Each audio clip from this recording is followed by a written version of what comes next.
Being considered a family only when it's convenient, and as strangers when it's not.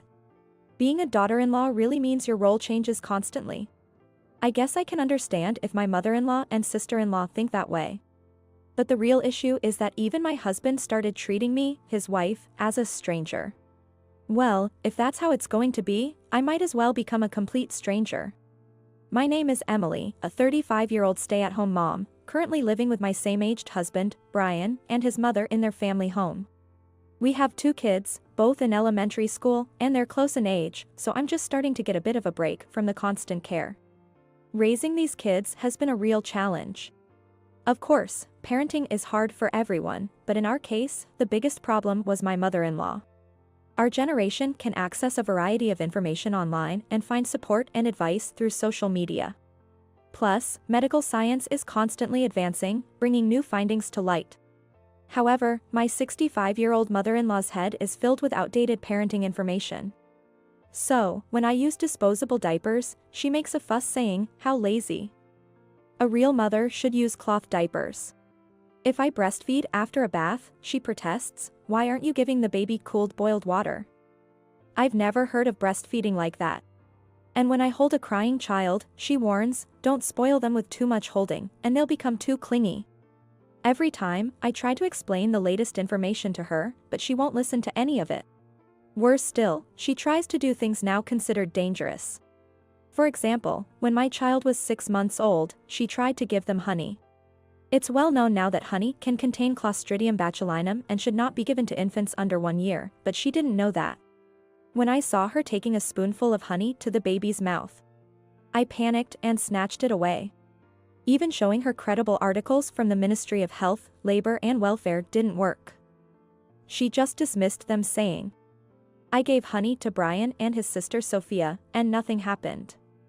Such information must be false. Dismissing the ministry as liars, that's something else. The relationship with my mother-in-law was already a headache, but another problem arose after the kids were born. My husband's mama's boy behavior. Brian, being the eldest son, was always pampered by his mother, often prioritizing her over me. Once I had kids, Brian, who knew nothing about parenting, started siding with his mother on everything, insisting she was right. Even when I shared information from the internet, he'd challenge me, "Can you guarantee that information is 100% correct? Mom has raised me and Sophia, so she knows what's right. Shouldn't we listen to someone with experience?" I don't believe everything my mother-in-law says is wrong, but blindly following her, especially when she rejects any new knowledge, just isn't possible for me. As a result, my relationship with my husband became increasingly strained. Furthermore, this issue worsened my already rocky relationship with my mother-in-law. If the kids dirty their clothes and I run the washing machine twice a day, she yells, "You're wasting electricity. Use the washing machine every 2 days at most. Anything else, wash by hand." If I buy store-bought snacks or ready-made meals, she confiscates them saying, "Kids need homemade food. Buying ready-made stuff means you're lacking in love and they'll grow up wrong." When I'm busy with 2 close-in-age kids and buy a robotic vacuum cleaner, she criticizes, "Cleaning means getting into every nook and cranny. A robot cleaner only knows how to clean round spaces in square rooms." And then she takes it to use in her room downstairs. When I tried to take it back, she exclaimed, "You expect an elderly woman with a bad back to use a regular vacuum? How cold-hearted can a daughter-in-law be?" Hearing this, my husband scolded me, "You really are a cold woman. You're part of this family, right? Don't you have any desire to care for my mom as a family member?" I was utterly fed up. Then, the incident that finally made me snap occurred. My sister-in-law, Sophia, suddenly expressed her desire for a homecoming birth. Sophia lives just about a 20-minute drive from us, so it didn't really seem necessary, but she apparently insisted on coming back home. However, the room she used to occupy is now the kids' room, and apart from my mother-in-law's bedroom on the first floor, the rest of the house is filled with clutter. Moreover, I was shocked to hear she planned to stay for about 3 months before and after the birth. When I wanted to go back to my parents' house for childbirth, my mother-in-law scolded me saying, "What are you thinking? Returning to your parents' house so easily after getting married?" Yet, for Sophia, a 6-month homecoming is okay? The blatant favoritism between her own daughter and a daughter-in-law is astounding. And what's more surprising, my mother-in-law announced, Sophia is coming the day after tomorrow. She must be anxious about her first childbirth, so I thought it best to have her come as soon as possible. Wait, which room will she use? There's no room ready for immediate use, I asked, to which my mother-in-law casually ordered me. Well, about that. Emily, please take your 2 children and go back to your parents' house. The room you're using for the kids was originally Sophia's. What? So, she's kicking me and the kids out to give the room to her? Wait a minute. That's too sudden.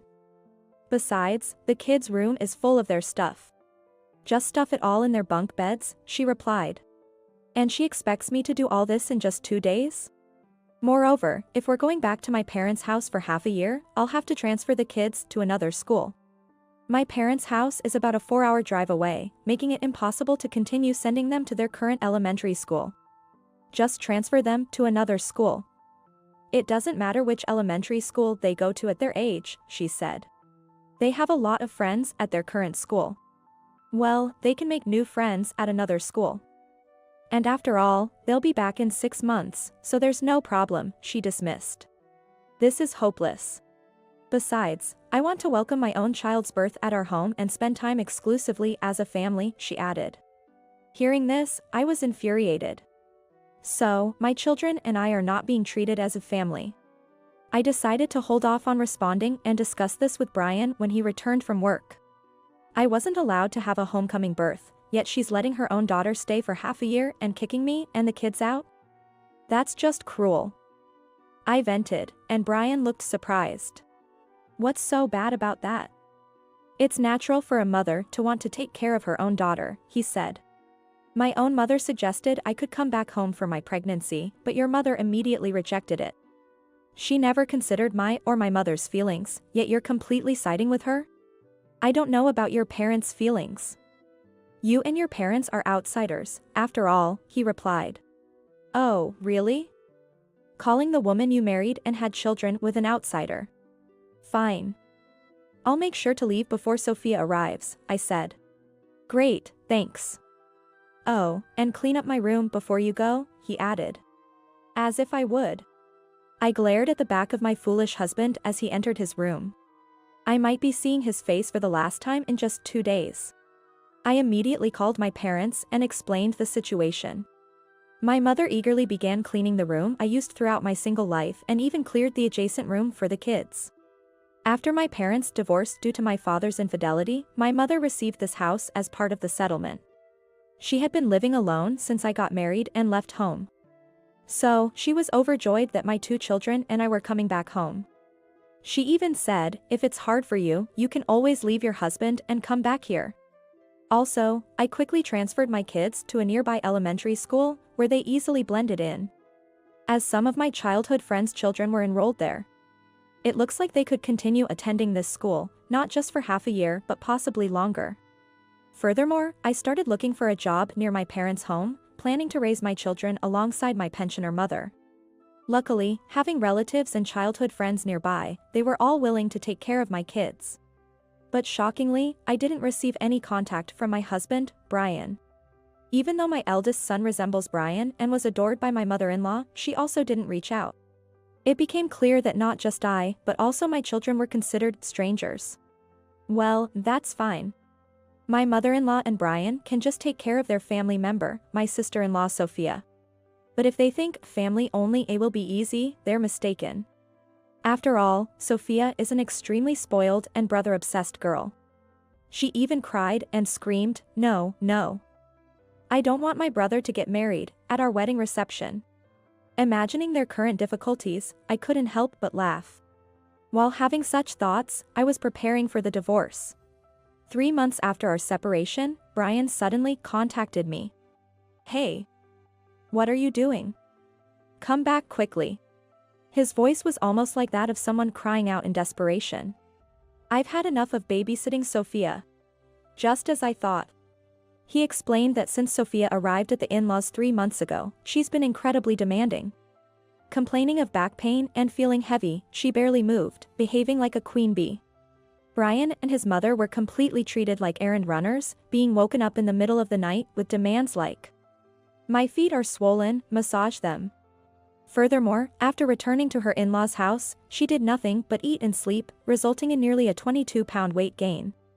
She was diagnosed with gestational diabetes and scolded by the doctor, leading her to take out her frustration on Brian and his mother. Just a few days ago, she gave birth but then said, "Ew. I don't want this monkey-like baby," and completely left the childcare to her mother.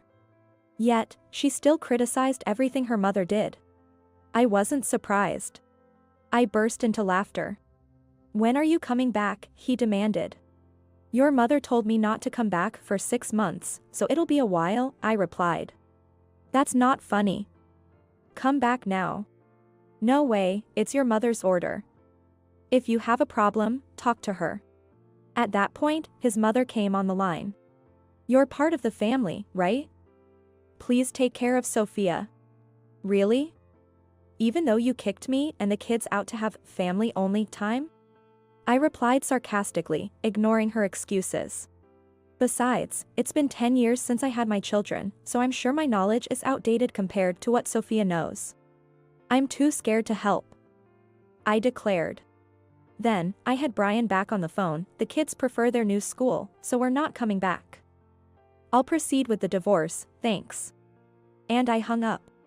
Brian, not expecting me to initiate a divorce, begged, "I went too far. I'm sorry, please come back." But after several discussions through a lawyer, we finally divorced 6 months later. I made sure to get alimony, a fair share of our assets, and child support. The unexpected bonus was spousal support. In cases of separation, the higher-earning spouse has to pay living expenses to the other. Since Brian and I had been separated for nearly a year before the divorce, and upon my lawyer's advice, I claimed and received about $10,000 for the months leading up to the divorce. As for the in-laws, Sophia ended up staying at their house, and now there are talks of her getting divorced.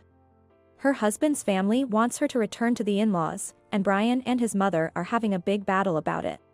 Moreover, the child doesn't resemble her husband at all, so it's only a matter of time before Sophia is rejected by both families. Such a pity.